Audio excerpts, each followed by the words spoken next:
Really quick before I get into the meat of this video, I just wanted to say sorry for being AFK for basically the first half of this year. I've been out on a little bit of a solo arc, figuring out where my life will be heading and what's in store for me. Since that time, I became an IT, and that since that last video, and during my studies, I just kept on thinking of video ideas and things to talk about. This year has been pretty crazy in terms of what games have been announced and what we have to look forward to.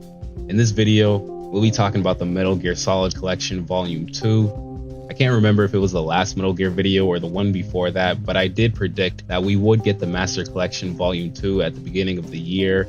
So I was kind of spot on, now being August, of course, so I was kind of half wrong. The Metal Gear Solid Collection Volume 2 comes out in 3 days' time, so that would be August 27th.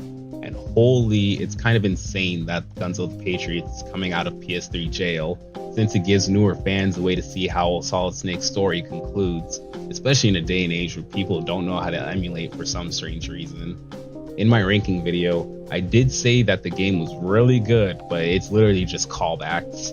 In my opinion, I'm looking more so at Peace Walker because that game is just way too good, gameplay and narrative wise, especially if you play it right after Snake Eater.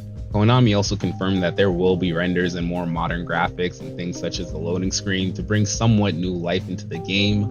It's not something on the same tier as Delta Snake Eater, obviously, and this may be a bit of a reach, but I'm calling it right now.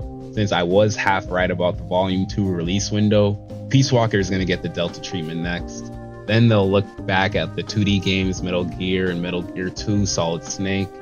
I also wanted to say this one more time for the newer Metal Gear and Metal Gear Solid fans, but the way that you play these games for the full narrative cinematic experience that Hideo Kojima has procured is in chronological order based on the year that the games take place in. With that being said, you first want to start with Snake Eater, next you play Peace Walker, then Ground Zeroes, after that you play the Phantom Pain, if you really want to, then play Metal Gear and Metal Gear 2, after that it's Metal Gear Solid 1, then Sons of Liberty to end it off with Guns of the Patriots. Oh, and if you like Raiden as a character, you can also play Metal Gear Rising, which is a super fun game, if I may add.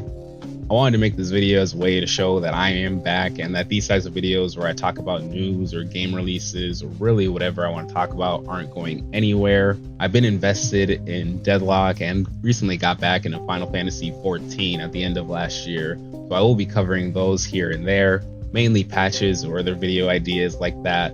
What does your favorite hero say about you video?